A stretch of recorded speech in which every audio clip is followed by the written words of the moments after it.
Jinichi Zenin é um dos personagens mais desnecessários de Jujutsu Kaisen. O personagem aparece em apenas 3 capítulos, sendo morto no último, que é o capítulo 150. Sua primeira aparição se dá no capítulo 138, onde ele está aguardando o estado de Naobito juntamente de Oji Zenin, que é seu tio, que por sua vez o torna primo de Makimai, e primo de segundo grau de Tsurugi e Yuka.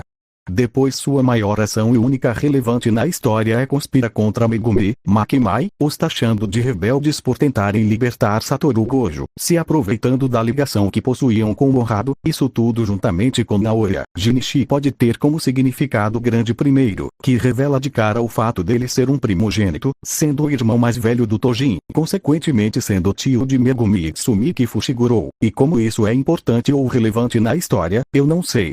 Aparentemente é um detalhe para deixar o personagem minimamente interessante, entretanto essa mesma atribuição lhe deu muito potencial de desenvolvimento. Pelo simples fato de ele ser irmão do Tojin, poderíamos ter dito um flashback da perspectiva dele sobre o passado do Tojin. Ele também poderia ter mencionado pelo menos mais pistas ou coisas sobre o Toji. Talvez Jinichi tivesse inveja de Toji, por ele ser mais bonito que ele, mesmo sendo entre aspas um macaco, já que quando Naoya zomba dele ao dizer que ele era feio comparado ao Tojin, ele rapidamente se irrita e tenta atacar Naoya. Poderíamos ter visto este tipo de coisa vindo personagens, mas tudo que recebemos de interessante foi uma técnica inata e uma luta de meio capítulo. Jinichi possuía uma técnica inata altamente destrutiva chamada de punhos de mísseis que podia conjurar punhos gigantes propelidos por energia amaldiçoada como mísseis.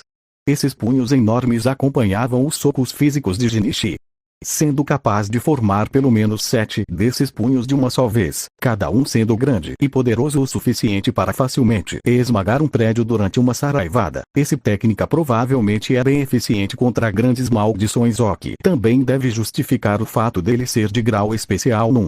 E ele possui apenas uma luta, sendo ela, quando ele junto dos outros membros do EI lutaram contra Maki. Sua maior ação durante a luta foi quando tentou aproveitar a brecha que Hanta Zenin deu ao imobilizar a Maki, lançando 7 de seus mísseis na Maki. Entretanto não causou dano algum a Maki. Além ele foi decapitado pela Maki, e teve sua cabeça jogado em lago junto da cabeça de Nobuaki. Resumidamente, para o papel e ações que ele fez na história, ele poderia ser qualquer um, não precisava nem de nome. Poderia facilmente substituir ele por qualquer velho do clã Zenin ganancioso durante a conspiração, e na luta da Maki, poderia ser só um random com a mesma técnica que ele para que quando fosse lutar, mostrasse a disparidade de poder da Maki naquele ponto da história, mas Jeje acabou deixando ele interessante demais na sua introdução, ou introduzindo como um membro de elite do clã que era irmão mais velho do Toji, e quando Toji é mencionado, ele demonstra uma reação quase imediata, o que podia indicar é essa cena que dá um gostinho de quero mais e deixando em aberta várias perguntas como foi a infância dele e Toji?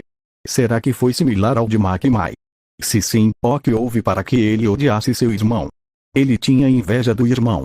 Mas ao mesmo se torna ainda mais interessante, já que durante a revelação que Megumi iria se tornar líder do clã, Jinichi apoiou que ele se tornasse líder, este sendo seu sobrinho. O único desentendimento dele em relação a isso foi o fato de que Megumi iria ficar toda a fortuna e propriedades do clã, o que talvez fosse até justo. Além disso, ele aparentemente era quase tão querido quanto era o Hanta Zenin pelos membros inferiores, o que é até bem curioso e interessante, já que nós telespectadores só vemos o personagem em momentos de tensão e de estresse, mas fora de cena ele é um cara bem legal e adepto do companheirismo e coletivismo.